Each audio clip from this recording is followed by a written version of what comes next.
nunca he trabajado con niños, nunca. Es la primera vez que trabajo con niños.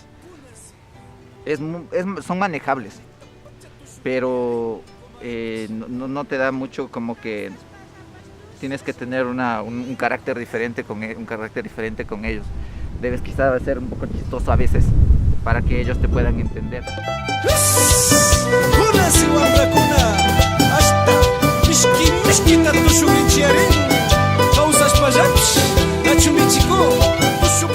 Colores súper vivos, súper claros, todo hermoso. Y en la parte del vestuario, le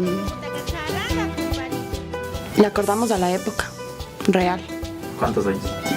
30, 40.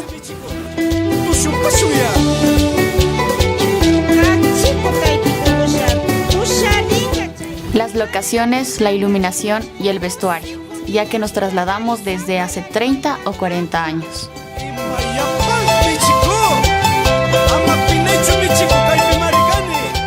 Y más que todo tener ese miedo que teníamos al principio y después estar más suelto, se logró hacer eso.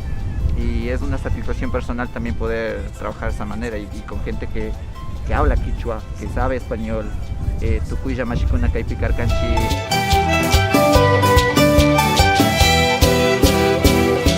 Y si no conectas con la gente no vas a poder trabajar tranquilo, o no vas a poder trabajar con un ritmo bueno, con un ánimo bueno, con todas las vibras buenas.